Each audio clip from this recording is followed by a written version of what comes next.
बिस्मिल्लाहिर्रहमानिर्रहीम। Welcome to radio school. बेटा मेरा नाम मोहम्मद जाफ़र है और आज हम लोग जो टॉपिक आपके लिए लाए हैं वो नाइन्थ मैथमेटिक्स के चैप्टर नंबर 10 का थ्योरम नंबर 4 है। बेटा मैं पहले ही आप लोगों से ये बात डिस्कस कर चुका हूँ कि थ्योरम्स को प्रूव करने के लिए आपको चंद बेसिक बातों का पता होना ज़रूरी है। और वो बेसिक बातें ये हैं कि जो कुछ भी आपको इफ़ के बाद दिया होता है वो आप लोग गिवन में लिखते हैं, जो कुछ भी देन के बाद दिया होता है वो हम लोग टू प्रूफ में लिखते हैं, और हर थ्योरम की कंस्ट्रक्शन जो है वो डिफरेंट होती है, उसे हम लोगों ने याद रखना होता है। इसके अलावा मैंने पहली वीडियो में आपको ये बताया था कि दो ट्राइंगल्स को कॉन्ग्रुएंट प्रूव करने के ढेर सारे तरीके हैं, जिनमें से एक तरीका ये है कि हम एक ट्राइंगल की तीनों साइड्स को दूसरे की तीनों साइड्स के कॉन्ग्रुएंट के कॉरिस्पॉन्डिंग के कॉन्ग्रुएंट कर दें तो वो ट्राइंगल्स कॉन्ग्रुएंट हो जाती हैं। ऐसे ही हम एक ट्राइंगल के तीन एंगल को अगर दूसरे ट्राइंगल के तीन एंगल्स के साथ कॉन्ग्रुएंट कर दें तभी वो ट्राइंगल्स कॉन्ग्रुएंट होती हैं। तीसरा तरीका ये है कि आप एक ट्राइंगल की दो साइड और एक एंगल लें और उसको दूसरे ट्राइंगल की दो साइड और एक एंगल के साथ कॉन्ग्रुएंट कर दें। और आखिरी तरीका ये है कि आप दो एंगल और एक साइड ले लें और उसको दूसरी ट्राइंगल के दो एंगल और एक साइड के साथ कॉन्ग्रुएंट कर दें, तो तब भी वो ट्राइंगल्स क्या हो जाती हैं, कॉन्ग्रुएंट हो जाती हैं। बेटा चलते हैं अपने थ्योरम की तरफ। स्टेटमेंट मैंने लिख दी है और वो स्टेटमेंट आपको ये कहती है, देखें अगर आप लोग इसको गौर से देखें तो ये स्टार्ट ही कहाँ से हो रही है, इफ़ से। इसका मतलब ये है कि आपका गिवन स्टार्ट हो रहा है यहीं से, और वो गिवन क्या है, in the correspondence of the two right angle triangles. बेटा ये जो राइट एंगल ट्राइंगल्स हैं इसका मतलब ये है इन ट्राइंगल्स में एक एंगल कितने का होगा, 90 का होगा। और यहाँ पे हमें ट्राइंगल्स बनानी कितनी है बेटा, दो बनानी है, इसीलिए मैंने ट्राइंगल्स बनाई कितनी हुई हैं, दो ट्राइंगल्स बनाई हैं। हमें बताया जा रहा है कि अगर आप दो ट्राइंगल्स की कॉरिस्पॉन्डेंस लो तो फिर क्या, ये कॉमा है उसके बाद the hypotenuse and one side of one triangle, एक ट्राइंगल का हाइपोटेनियस और एक साइड। इमेजिन कर लें कि मैं ये चीज़ जो है, आपको पता है ये एंगल के सामने जो हाइपोटेनियस होता है, ये हाइपोटेनियस इसका और इस ट्राइंगल का ये वाला डी एफ हाइपोटेनियस होगा। और एक साइड कोई सी भी ले लें, फ़र्ज़ कर लें मैं इसकी ए बी लेता हूँ, तो इसकी कौन सी साइड लेनी पड़ेगी, डी ई। वो क्या है, देखें hypotenuse and one side of one triangle are congruent. वो कॉन्ग्रुएंट है किसके, दूसरी ट्राइंगल के भी हाइपोटेनियस के साथ और उसकी कॉरिस्पॉन्डिंग साइड के साथ। मतलब इसका ये हुआ कि अगर आप इस ट्राइंगल का हाइपोटेनियस लें और वो इसके कॉन्ग्रुएंट हो, इसकी कोई सी एक साइड, फर्ज करो ये साइड ए बी और इसकी कौन सी डी, इसकी एक साइड ए बी डी, ये कॉन्ग्रुएंट हो, तो फिर क्या होगा, ये बात हमारे पास लिखी हुई होगी। ये देखें यहाँ तक कॉन्ग्रुएंट कर दी हमने दो साइड।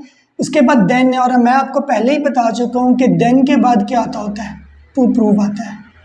तो वो क्या होगा जी, देन के बाद टू प्रूफ शुरू हो रहा है, और वो ये है कि ट्राइंगल्स आर कॉन्ग्रुएंट। मतलब आसान लफ्ज़ों में ये कि अगर एक ट्राइंगल का हाइपोटेनियस और एक साइड दूसरी ट्राइंगल के हाइपोटेनियस और एक साइड के कॉन्ग्रुएंट हो, तो वो दोनों ट्राइंगल्स क्या होती हैं, कॉन्ग्रुएंट होती हैं। और इसमें हमें एक बात जो याद रखनी है बेटा, वो ये कि राइट एंगल ट्राइंगल ऐसे ट्राइंगल को बोलते हैं जिसमें एक एंगल कितने का हो, 90 का हो। और आमतौर पे ये वाला सिंबल, ये जो अंदर हमने बनाया है ये वाला सिंबल, ये 90 के एंगल को शो कर रहा होता है। तो बेटा पहले मैं यहाँ पे सीक्वेंस के हिसाब से गिवन लिखता हूँ, उसके बाद टू प्रूफ लिखेंगे और उसके बाद इसको प्रूव करने की कोशिश करेंगे। जगह मेरे पास कम है, लेकिन मैं कोशिश करूँगा कि इसी के अंदर ये सब कुछ क्या हो जाए, मैनेज हो जाए। बेटा देखिए गिवन हमारे पास क्या होगा,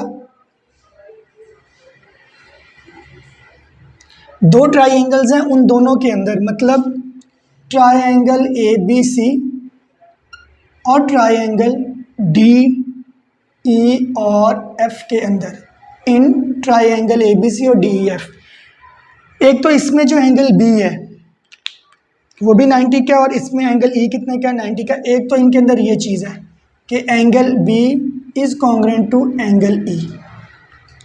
दूसरा बेटा इसके अंदर हमें कहा गया है कि हाइपोटेनियस, इसकी हाइपोटेनियस इसके कॉन्ग्रुएंट है। मतलब दूसरी चीज़ हमारे पास वो ये है कि साइड जो है ए सी वो कॉन्ग्रुएंट है किसके भला, डी एफ के। इस तरह बेटा तीसरी चीज़ उन्होंने कही थी एक साइड भी लेनी है, और मैं साइड जो है ना वो यहाँ से ए बी ले रहा हूँ, तो इसी के कॉरिस्पॉन्डिंग साइड आपने लेनी होती है, और वो कौन सी है, डी ई। तो ये भी क्या है जी, कॉन्ग्रुएंट है, यानी A B is congruent to D E. तो बेटा फिर आपको प्रूफ क्या करना है, ये तो मैंने अभी तक गिवन लिखा है कि एक हाइपोटेनियस और एक साइड दूसरे के हाइपोटेनियस और एक साइड के कॉन्ग्रुएंट है। देन के बाद टू प्रूव है, तो देखें देन के बाद लिखा क्या हुआ है बेटा, देन के बाद ये लिखा हुआ है द ट्राइंगल्स आर कॉन्ग्रेंट, मतलब हमें ये प्रूव करना है कि ये दोनों ट्राइंगल्स क्या हैं, कॉन्ग्रेंट हैं। मतलब triangle A B C is congruent to triangle D E और एफ के। इसके बाद बेटा सीक्वेंस के हिसाब से अब आपको पता है कि हमारे पास क्या आता है, कंस्ट्रक्शन आती है। तो कंस्ट्रक्शन मैं कर रहा हूँ यहाँ पे वो, और इसके बारे में पहले बता चुका हूँ कि कंस्ट्रक्शन ही आपको हमेशा क्या रखनी होती है, जहन में रखनी होती है बेटा। इस ई एफ को थोड़ा सा इस तरफ को बढ़ाएं, मतलब इस तरफ, और एक पॉइंट यहाँ पे ले लें एम, और ये ई एम इतना बड़ा होना चाहिए जितना बड़ा यहाँ पे आपके पास क्या है, बी सी है। यानी ये जो आप ई एम बना रहे हो ये कितना बड़ा होना चाहिए जितना यहाँ पे क्या है, बी सी है। और उसके बाद आप इस एम को ज्वाइन कर दो किसके साथ बेटा, डी के साथ। और यही कुछ मैं यहाँ पे लिख भी रहा हूँ, मतलब ये देखें on E F make M E such that M E is congruent to B C. और उसके बाद हमने क्या किया था, m को ज्वाइन कर दिया d के साथ। तो लिखिए ज्वाइन m विथ d। तो बेटा यहाँ तक हमारी कंस्ट्रक्शन मुकम्मल हो जाती है। इसके बाद बेटा मैं आपको पहले ये बात बता चुका हूँ कि जब कभी भी हम लोग नई ट्राइंगल बनाते हैं ना कंस्ट्रक्शन में, तो हमेशा उस नई ट्राइंगल की आपने कोरिस्पोंडेंस लेनी है उस ट्राइंगल के साथ जो कि अलग है। तो यहाँ पे मेरे पास वो ट्राइंगल कौन सी है, डी ई एम, और इसकी मैं कोरिस्पोंडेंस ले रहा हूँ किसके साथ, ट्राइंगल ए बी और सी के साथ। ठीक है बेटा, तो शुरू करते हैं।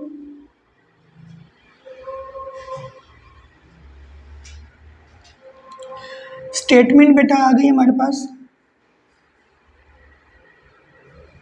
और इस तरफ बेटा मैं रीजंस लिखूंगा।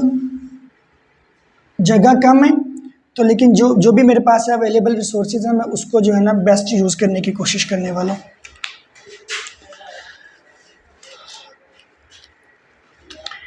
बेटा ये जगह जो है ना, जब मैं ये कॉरिस्पोंडेंस ले रहा हूँ, यानी जहाँ पे मुझे ये कॉरिस्पोंडेंस यहाँ पर लेनी चाहिए थी, मैं वो कॉरिस्पोंडेंस लेने से पहले मतलब ये जगह छोड़ रहा हूँ और कॉरिस्पोंडेंस मैं यहाँ पे ले रहा हूँ, या मैं कोशिश करता हूँ मैं यहाँ पे ले लूँ। अब सवाल ये पैदा होता है कि मैं ऐसा क्यों कर रहा हूँ, इसकी रीज़न मैं जब थ्योरम प्रूव कर रहा हूँ ना उसी वक्त आपको बताता हूँ। मतलब ये कि मुझे कॉरिस्पोंडेंस यहाँ पर लेनी चाहिए थी, मैं वहाँ पे नहीं ले रहा, मैंने ये जगह छोड़ दी है थोड़ी सी और मैं यहाँ पे ले रहा हूँ। मैंने ये जगह इंटेंशनली छोड़ी है, जानबूझ के छोड़ी है। क्यों छोड़ी है, ये गलती स्टूडेंट्स करते हैं, इसीलिए मैंने जो है ना वो गलती मैं यहाँ पे आपको बताऊँगा और उसके बाद मैं यहाँ पे आके वो चीज़ ठीक कर दूँगा। मैं इंटेंशनली ये जगह छोड़ रहा हूँ और प्रूफ कॉरिस्पोंडेंस मैं यहाँ पर जाके ले रहा हूँ। और वो कॉरिस्पोंडेंस मैं कौन सी ले रहा हूँ, दो ट्राइंगल्स मेरे पास हैं, कौन सी, ट्राइंगल ए बी और सी, और इसकी मैं कॉरिस्पोंडेंस ले रहा हूँ किसके साथ, ट्राइंगल डी ई और एम के साथ। ये जगह मैंने इंटेंशनली छोड़ी है। बेटा इनमें हम लोग तीन चीज़ें देखते हैं कि हमारे पास तीन चीज़ें कॉन्ग्रुएंट हैं या नहीं हैं। इस ट्राइंगल में बेटा और इस ट्राइंगल में हमारे पास एम ई, ये मैंने इतना बड़ा उतना ही बड़ा बनाया जितना बड़ा कहाँ पे क्या कौन है, बी सी है। और ये बात मैंने कहाँ पे लिखी है, ये मैंने कंस्ट्रक्शन में लिखी हुई है। ये देखें M E is congruent to B C. एक तो ये चीज़ आ जाएगी मेरे पास कि बी सी इस साइड इस ट्राइंगल का इज़ कॉन्ग्रुएंट टू किसके बेटा, एम ई के। और इस बात की रीज़न क्या है कि ये मैंने कंस्ट्रक्शन में ये बात लिख दी है। इसके बाद बेटा इस ट्राइंगल में एक साइड है जिसका नाम है ए बी, और वो किसके कॉन्ग्रुएंट है, डी ई के। और ये बात मेरे पास यहाँ पे लिखी हुई है, ये देखिए ये लिखी हुई है। और ये इसकी हेडिंग क्या है, गिवन, तो मैं ये भी लिख सकता हूँ A B is congruent to D E. कहाँ पे ये बात लिखी हुई है बेटा, गिवन में, तो इसलिए ये गिवन में आ गया। अब बेटा तीसरी चीज़ हमें नहीं मिलेगी और बच्चे यहाँ पे आके रुक जाते हैं और इसी चीज़ को पूरा करने के लिए मैंने ये जगह खाली छोड़ी थी। आपको पता है, अब आप सोचते हो कि अब ये नई चीज़ जो है, मतलब तीसरी चीज़ आपको साइड मिलेगी, एंगल मिलेगा, आपको तो नहीं पता कि डीएम और एसी कॉन्ग्रुएंट है या नहीं है। तो यहाँ पे अक्सर बच्चे ब्रेक लगा देते हैं, उनको समझ नहीं आ रही होती कि क्या करना है।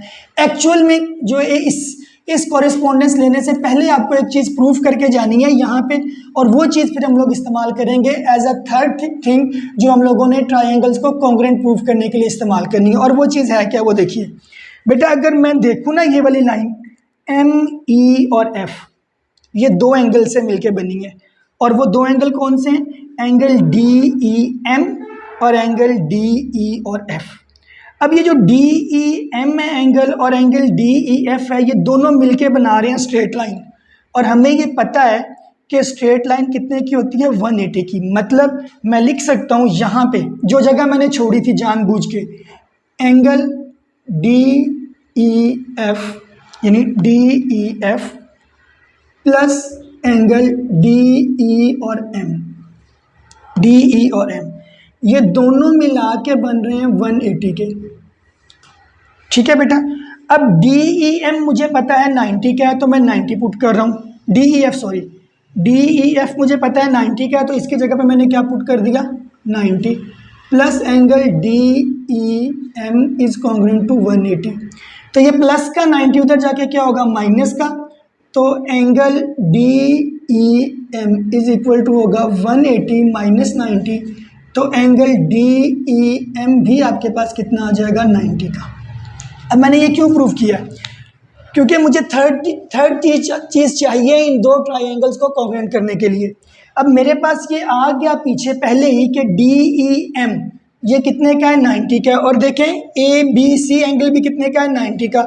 तो इस ट्राइंगल के अंदर भी एक एंगल 90 का है, ये वाला इस तरफ को, यानी ये वाला, और इधर भी ये एंगल बी कितने का है, 90 का। तो फिर ये दो एंगल्स इन दोनों में क्या हो जाएंगे, कॉन्ग्रुएंट। तो मुझे तीसरी चीज़ मिल जाएगी और मैं इसकी मदद से ट्राइंगल्स को क्या लिख लूँगा, कॉन्ग्रुएंट लिख लूँगा। और मैं ये यूज़ कर रहा हूँ ये वाली चीज़ बेटा, मुझे पता है कि डी ई एम में angle D E M is congruent to इस ट्राइंगल का एंगल कौन सा, एंगल ए बी और सी, और इसके पास ये दोनों कॉन्ग्रुएंट है। और रीज़न क्या है बेटा, बोथ कॉन्ग्रुएंट हैं किसके, 90 के, तो ये बराबर हो जाएंगे। अब बेटा तीन चीज़ें हमें मिल गई, तो इसका मतलब है ये ट्राइंगल्स क्या हो गई, कॉन्ग्रुएंट। कौन कौन सी बेटा, triangle A B C is congruent to triangle D E और एम। और बेटा इसकी रीज़न क्या होगी, side angle is congruent to side और एंगल।